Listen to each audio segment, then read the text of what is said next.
Greetings, Christ the King family, and welcome to this Monday devotion on January 6th, which is the Epiphany. And so in our Lectio Divina, or divine reading, I'm going to be reading Matthew chapter 2, and I'm going to read all of chapter 2, not just the coming of the Magi.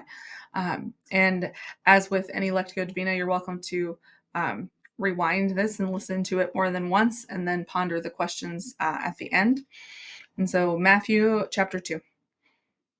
After Jesus was born in Bethlehem in the territory of Judea during the rule of King Herod, Magi came from the east to Jerusalem. They asked, "Where is the newborn King of the Jews? We've seen his star in the east, and we've come to honor him." When King Herod heard this, he was troubled, and everyone in Jerusalem was troubled with him. He gathered all the chief priests and the legal experts and asked them where the Christ was to be born. They said, "In Bethlehem of Judea, for this is what the prophet wrote. You, Bethlehem, land of Judah, by no means are the least among the rulers of Judah, because from you will come one who governs, who will shepherd my people Israel." Then Herod secretly called for the Magi and found out from them the time when the star had first appeared. He sent them to Bethlehem, saying, "Go and search carefully for the child. When you found him, report to me so I may go honor him."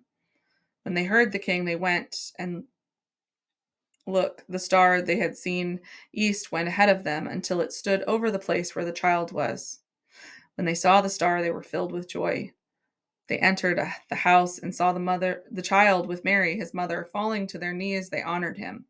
Then they opened their treasure chests and presented him with gifts of gold, frankincense, and myrrh. Because they were warned in a dream not to return to Herod, they went back to their own country by another route.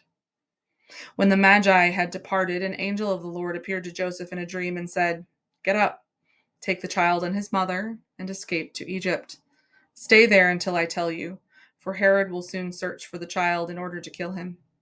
Joseph got up and, during the night, took the child and his mother to Egypt. He stayed there until Herod died. This fulfilled what the Lord had spoken through the prophet, "I have called my son out of Egypt." When Herod knew the Magi had fooled him, he grew very angry. He sent soldiers to kill all the children in Bethlehem and in the surrounding territory who were 2 years old and younger, according to the time that he had learned from the Magi. This fulfilled the word spoken through Jeremiah the prophet. A voice was heard in Ramah, weeping and much grieving, Rachel weeping for her children, and she did not want to be comforted, because they were no more. After King Herod had died, an angel of the Lord appeared in a dream to Joseph in Egypt. "Get up," the angel said, "and take the child and his mother and go to the land of Israel. Those who are trying to kill the child are dead."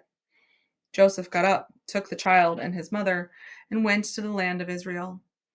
But when he heard that Archelaus ruled over Judea in the place of his father Herod, Joseph was afraid to go there. Having been warned in a dream, he went to the area of Galilee. He settled in a city called Nazareth, so that was spoken through the prophets might be fulfilled. He will be called a Nazarene. Our reflection today: the wise men recognized Jesus in a way that King Herod and the Jewish religious leaders did not. Herod feared for his throne, and the scribes did not search for the Christ. And we pray, recognizing Jesus as the divine Son of God is not always easy. Faith needs to be supported throughout our lives. We know that prayer helps. God, we pray for faith. We pray for support. And we pray that we might always be seeking out Christ. And our action for today: how can I express faith in Jesus today? I hope you continue to seek Jesus the way that the Magi did. And I hope that we will continue this seeking together as we continue connecting through love. Have a great week, everyone. Bye.